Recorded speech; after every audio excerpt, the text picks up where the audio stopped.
আসসালামু আলাইকুম প্রিয় দর্শক, আপনারা জানেন এখন মোটামুটি একটা নিশ্চয়তা বোধহয় দেওয়া যায় যে নির্বাচন ফেব্রুয়ারিতে হচ্ছে। যদি বড় ধরনের কোনো অঘটন না ঘটে অথবা কোনো ষড়যন্ত্র যদি প্রকট আকার ধারণ না করে, তাহলে ফেব্রুয়ারিতে যে নির্বাচন হবে এ ব্যাপারে ব্যক্তিগতভাবে আমার খুব একটা সন্দেহ নেই। নির্বাচনের তফসিল এখনও ঘোষণা করা হয়নি। প্রধান নির্বাচন কমিশনার বলেছেন উনি ডিসেম্বরে এটা ঘোষণা করবেন, মানে 2 মাস আগে, যা সাধারণত হয়ে থাকে। নির্বাচনের রোডম্যাপ ঘোষণা করা হয়েছে এবং নির্বাচনের জন্য কিভাবে নির্বাচন হবে, নতুন কি কি নিয়ম আগের তুলনায় প্রয়োগ করা হবে, তার জন্য গণপ্রতিনিধিত্ব আদেশ যেটা আছে, মানে আমরা যেটাকে আরপিও হিসেবে চিনি, সেই আরপিওতে নতুন কিছু ধারা ঢোকানোর জন্য অথবা পরিবর্তন করার জন্য নির্বাচন কমিশনের পক্ষ থেকে সরকারের কাছে প্রস্তাব পাঠানো হয়েছে। এই যে প্রস্তাবগুলি পাঠানো হয়েছে এগুলো প্রথমে আইন মন্ত্রণালয়ে যাবে। আইন মন্ত্রণালয়ে ভেটিং হওয়ার পর যদি সেটা যেগুলো গ্রহণ করা যায় সেগুলো উপদেষ্টা পরিষদের সভায় উপস্থাপন করা হবে। সেখানে যদি তারা সবগুলি যে কোটা তারা মানে অনুমোদন করবে, সেগুলো রাষ্ট্রপতির কাছে পাঠাবে একটা অধ্যাদেশ জারির জন্য। অধ্যাদেশ জারি হয়ে গেলে সেই নিয়মের মধ্যে নির্বাচন হবে। এখন প্রশ্ন হলো যে কি কি সংশোধনী নির্বাচন কমিশন আনতে চান।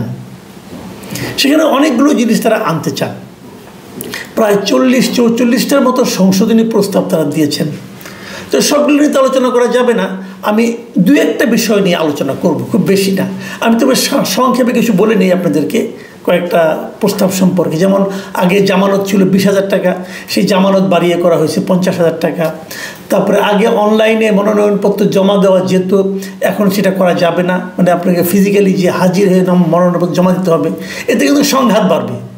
সংঘাত বাড়বে এই কারণে যিনি যেতে চাইবেন কেউ তাকে বাধা দিতে চাইবেন, এটা নিয়ে একটা ঝামেলা কিন্তু হতে পারে, অথবা রাস্তায় কাউকে অ্যাটাক করা হতে পারে। এই যে এটা আমার কাছে মনে হয় খুব একটা ভালো বিধান হয়নি।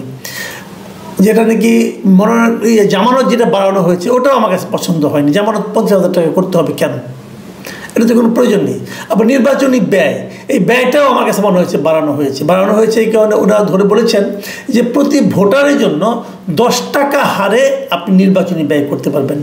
তার মানে যদি 10 টাকা হয়, যদি 3 লাখ ভোটার হয় একটা এলাকার, তাহলে সেখানে আপনি 30 লাখ টাকা পর্যন্ত মিনিমাম ব্যয় করতে পারবেন। এটা অনেক টাকা ভাই।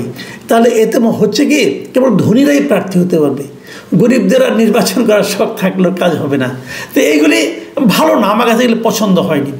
আবার কেউ যদি কোনো প্রতিষ্ঠানের কাছ থেকে অনুদান নিতে চায় তাহলে 50 লাখ টাকা পর্যন্ত সর্বোচ্চ অনুদান নিতে পারবে। তবে এখানে আরেকটা ইন্টারেস্টিং একটা নিয়ম করা হয়েছে যেটা আমার কাছে পছন্দ হয়েছে, যে 50,000 টাকার বেশি অনুদান নিতে গেলেই সেটা ব্যাংকের মাধ্যমে নিতে হবে। এগুলো ভালো। আবার নির্বাচনের দিন সশস্ত্র বাহিনী বিনা পরোয়ানায় গ্রেপ্তারের ক্ষমতা রাখবে, এটা ভালো মন্দ দুই দিকে আছে। এবং যে জিনিসটা নিয়ে আপত্তি উঠতেই পারে সেটা হলো যে আন্তর্জাতিক অপরাধ ট্রাইব্যুনালে যদি কারো বিরুদ্ধে অভিযোগ থাকে তাহলে তিনি নির্বাচনে অংশ নিতে পারবেন না। এটা আমি মনে করি এটা খুবই খারাপ একটা মানে দৃষ্টান্ত হচ্ছে।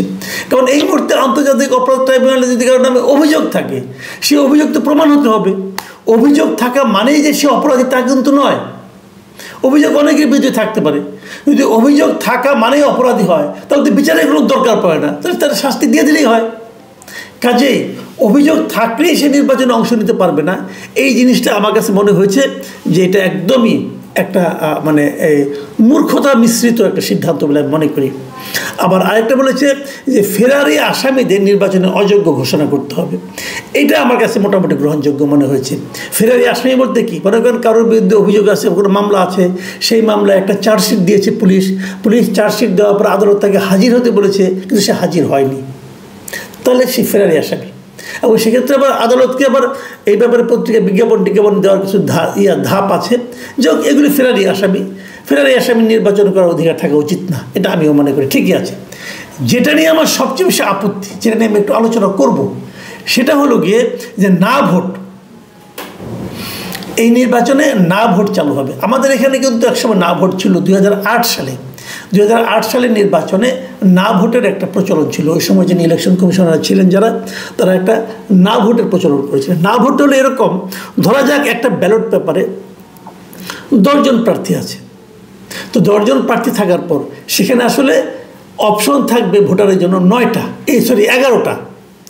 10 জন প্রার্থীর জন্য অপশন থাকবে 11টা এরকম যে আপনি 10 জন প্রার্থী যে কোনো একজনকে ভোট দিতে পারেন, কিংবা যদি আপনি এদের কাউকেই ভোট দিতে না চান তাহলে সবার নিচে একটা অপশন থাকবে, সেটা হলো না ভোট। মানে আমি এই উপরের একজনকেও ভোট দিতে চাই না, না ভোট। এটাকে অনেকে বলা হয় নোটা ভোট। নোটা ভোট মানে কি, যে নান অফ দ্য অ্যাবভ, উপরে যারা আছে তাদের কাউকে আমি ভোট দিতে চাই না, সেটা হলো নোটা ভোট। এই নোটা ভোট পৃথিবীর অনেক দেশে আছে, কিন্তু পার্শ্ববর্তী ভারতে আছে, আর্জেন্টিনায় আছে, বেলজিয়ামে, Bulgaria, Colombia, France, Greece, Indonesia, Netherlands, Norway, Peru, Spain, এই সমস্ত দেশে কিন্তু আর অনেক দেশ, এই দেশগুলিতে নোটা ভোটের অপশনটা আছে। মানে আমি এদের কাউকেই পছন্দ করি না। আমাদের এখানে না ভোটের অপশন রাখা হয়েছে, ইলেকশন কমিশন এই ধরনের একটা প্রস্তাব দিয়েছেন, কিন্তু এটা বড় অদ্ভুত কেন? ওনারা বলেছেন যদি কোনো একটা আসনে একজন মাত্র প্রার্থী থাকে, মানে যিনি বিনা প্রতিদ্বন্দ্বিতা নির্বাচিত হতে চাচ্ছেন, এরকম যদি হয় তাহলে সেক্ষেত্রে একটা না ভোট অপশন থাকবে। যদি একজন থাকে এবং সেই না ভোট যদি বিজয়ী হয় তাহলে নির্বাচনটা বাতিল হবে। এই যে পদ্ধতিটা, না ভোটের এমন উদ্ভট পদ্ধতি সারা দুনিয়ার কোথাও আছে বলে আমার জানা নাই। এই কারণে যে ওনারা, আমি বুঝতে পেরেছি ব্যাপারটা ওনারা কেন রেখেছেন। ওনারা এই অপশনটা মাথায় রেখেছেন 2014 নির্বাচনকে মাথায় রেখে। আপনাদের মনে আছে 2014 সালে আওয়ামী লীগ প্রায় 150-রও বেশি, মানে 153টা আসনে কিন্তু তারা বিনা প্রতিদ্বন্দ্বিতা নির্বাচিত হয়েছিল। কেউ প্রার্থী হয়নি, আওয়ামী লীগ ওখানে কোনো নির্বাচন ভোট ছাড়াই তারা ইলেক্টেড হয়ে গিয়েছিল। কিন্তু মানে জনগণের মতামতের দরকার পড়েনি, ওইটাকে মাথায় রেখে সম্ভবত ওনারা করেছেন। মানে ওরকম যারা বিনা প্রতিদ্বন্দ্বিতায় কেউ নির্বাচিত না হতে পারে। আমি বুঝি না এই জ্ঞানী লোকদের ব্যাপারটা, যে ওনারা যে এত জ্ঞানী। 2014 কথা মাথায় রেখেছেন, 2024 কথা মাথায় ছিল না ওনাদের। 2024 তো অন্য কোনো রাজনৈতিক দল অংশ নেয়নি। তখন আওয়ামী লীগ কী করেছিল? তখন আওয়ামী লীগ নিজের দলেরই একাধিক প্রার্থীকে দাঁড় করিয়ে দিয়েছিল, যেটাকে আমরা আমি এবং ডামি নির্বাচন বলি। তাহলে এরা তো পদ্ধতিটা পেয়ে গেছে। যদি কেউ দেখে যে আমার বিনা প্রতিদ্বন্দ্বিতা নির্বাচিত হওয়ার মতো অবস্থা দাঁড়াচ্ছে, তখন সে কী করবে? তার বাড়ির কোনো কেউ চাকর বাকরকে বলবে তুমি দাঁড়ায় যাও, তাহলে তো 2 জন প্রার্থী হয়ে গেল। তাহলে এই না ভোটের ব্যবহারটা কোথায়? এই না ভোটের ব্যবহার কোথাও থাকবে না। হয়তো একটা নিয়ম করেছে, এবং হাস্যকর না ভোট, পৃথিবীতে এরকম হাস্যকর না ভোট আর কোথাও নাই।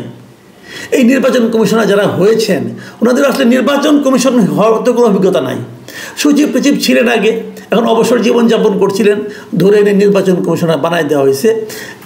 এটা একটা না ভোট উদ্ভট, এবং ওনাদের দোষ আমি দেই না।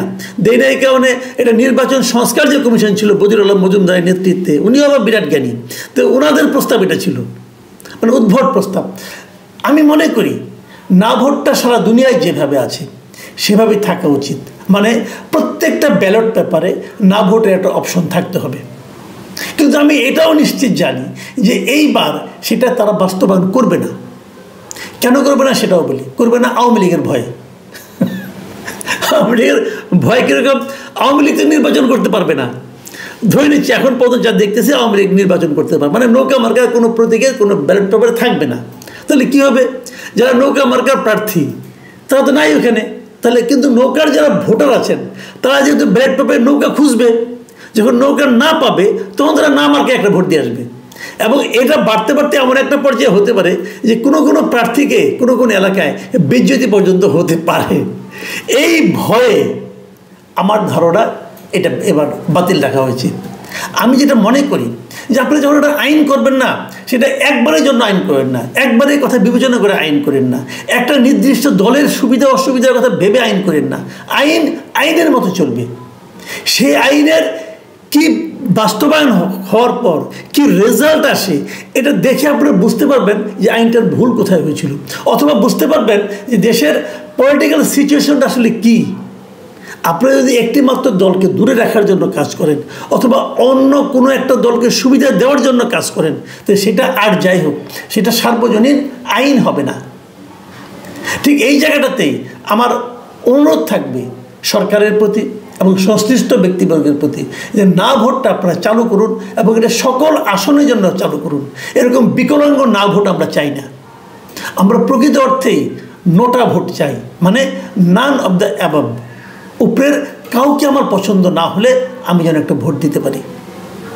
প্রিয় দর্শক, আমি এটাও জানি যে আমার এই প্রত্যাশা পূরণ হবে না, তবু প্রত্যাশা করে রাখলাম, দেখা যাক কী হয়। আল্লাহ হাফিজ।